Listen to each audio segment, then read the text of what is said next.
भाई अभी अभी इक्का देख कर आया हूं। आप बोलोगे इक्का तो 10 को नेटफ्लिक्स के ऊपर आ रही है। भाई देखो, दिल्ली में स्क्रीनिंग थी, मेरे पास इनवाइट था और मैं गया था। अब आपको एक बात बताऊं, शौक मुझे तब हुआ जब वहां पर सनी पाजी भी आ गए। वो बताऊंगा, वीडियो लगाऊंगा, पूरा प्रूफ दिखाऊंगा। सबसे पहले बात करते हैं इक्का कैसी है। देखो, मैं इस पे गया था प्रीमियर पे, तो इसका मतलब ये नहीं है सब कुछ अच्छा अच्छा बोलने वाला हूं। जो मुझे जैसा लगा एकदम ऑनेस्ट अपना रिव्यू देने वाला हूं। क्या वो असली मर्द जो पाजी है वो बाहर निकल कर आया, नहीं आया, जो हमारे को दामनी में दिखा था? और वो जो कहते हैं ना कि सनी पाजी का जो एक माचो अवतार है वो था या नहीं था? देखो मैं आपको बताऊं, अगर आपने ट्रेलर देखा है तो ट्रेलर से आपको कहानी पता लग गई थी।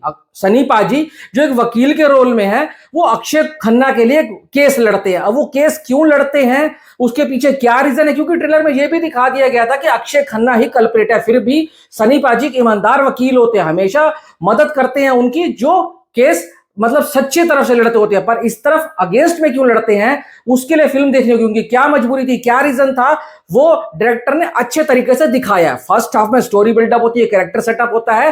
फर्स्ट हाफ आपको थोड़ा स्लो लगता है, वहां पर आपको लगेगा कि भाई साहब थोड़ी पेसिंग होनी चाहिए थी, क्योंकि जो कोर्ट की हियरिंग है ना वहां स्टार्ट हो जाती है। पर सेकंड हाफ में जब फिल्म घुसती है ना, तो सेकंड हाफ में शुरुआत में एक ऐसा ट्विस्ट आता है जो आपको वहां पर एक उम्मीद दे देगा कि हाँ भाई अब मजा आ रहा है और आगे भी सब कुछ वही चलेगा। जब आप कोर्ट रूम ड्रामा देखते हैं ना, तो दो साइड के जो वकील होते हैं, एक तो सनी पाजी और उनके अगेंस्ट में जो हीरोइन है, वो जो केस लड़ रही है, मेरे को उनका नाम नहीं याद आ रहा, बहुत तकड़ी एक्टर है। मैं वह कहूंगा कि सिद्धार्थ पी मल्होत्रा जो इस फिल्म के डायरेक्टर हैं, सनी पाजी के ऑरा के आगे ना वो जो वकील थी ना, जो उनके अगेंस्ट में थी, वो बहुत फीकी नजर आ रही थी। मतलब वो दाव फेंकती भी थी ना, तो सनी पाजी की एक दलील ना उस दाव को बिल्कुल व्हाइट वॉश कर देती थी। देखो इस फिल्म में कमियां हैं, और कमियां क्या हैं, जब भी आप कोर्ट रूम ड्रामा देखते हो, आपको याद होगा केसरी चैप्टर 2 आई थी अक्षय कुमार वाली। जब तक दलीलें स्ट्रांग नहीं है, जब तक केस स्ट्रांग नहीं है और केस में पैनापन नहीं है, ट्विस्ट एंड टर्न्स नहीं आ रहे हैं, क्योंकि कुछ ना कुछ तो सस्पेंस आपको छुपा के रखना है। आपको पता है सारी स्टोरी पानी की तरह साफ है। वो जो इक्का वर्ड जो यूज किया गया, फिल्म का टाइटल है, अब इक्का कहां पर यूज होता है? इक्का पत्तों की गड्डी में एक ऐसा पत्ता होता है, जब वो अकेला पड़ जाए ना तो सारे के सारे सामने पत्तों को पानी पिला देता है, एकदम नश्तो नाबूद कर देता है। तो सनी, सबको पता था कि सनी पाजी एंड में एक इक्का फेंकेंगे, और जब वो इक्का फेंकेंगे ना तो कहीं ना कहीं पूरे की पूरी भाई साहब गेम पलट जाएगी, और कहीं वो मजा आएगा, वो दम होगा। देखो जैसे जैसे कहानी सेकंड हाफ में आगे बढ़ती हो जाती है, केस बिल्कुल पानी की तरह साफ हो जाता है, सब कुछ साफ साफ दिखने लग जाता है।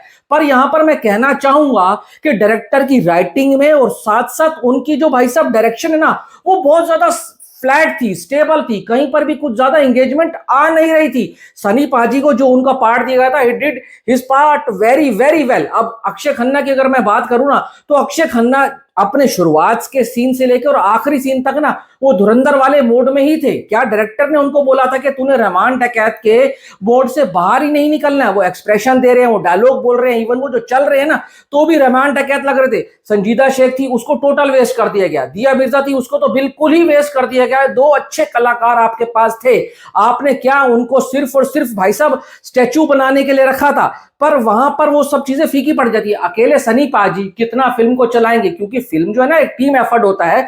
जब तक आपके सामने वाला कैरेक्टर जो नेगेटिव कैरेक्टर है वो स्ट्रांग नहीं होगा ना, तो आप कुछ भी नहीं कर सकते। एंड में जब सनी पाजी अपना इक्का फेंकते हैं ना, तो वहां पर भी सारी चीजें बहुत उभर कर सामने नहीं आती। वहां पर भी आपको स्टोरी में वो पैनेपन की उम्मीद होती है, पर वो सामने जब चीजें निकल कर आती है ना, तो वहां पर भी ऐसा लगता है यार ये चीज तो मैं भी गेस कर चुका था। तो मैं इतना कहूंगा, वन टाइम वॉचेबल है, एवरेज से ऊपर है, अबव एवरेज है। वो गुड और बहुत अच्छी वाली कैटेगरी में जाने से बच जाती है। अगर मैं इस फिल्म को स्टार देना चाहूं तो 2.75 स्टार। सनी पाजी का काम जानदार है, पर क्या करें, कहते हैं ना कि राइटिंग जो होती है ना, वो डायरेक्शन होती है, वो फिल्म की पूरी जान होती है, वो आत्मा होती है। वहां पर कहीं पर भी ऐसा नहीं लगा कि भाई ये फिल्म हमारे को और ज्यादा एंगेज करनी चाहिए थी, क्योंकि भाई लगेगा आपको लूप होल है। हाँ, सनी पाजी बारिश के कारण दिल्ली में नहीं आ पाए। उन्होंने बाद में पूरे सब लोगों के साथ एक वीडियो कॉल अरेंज करा नेटफ्लिक्स वालों ने, और सनी पाजी सामने से आए, सबका रिएक्शन लिया।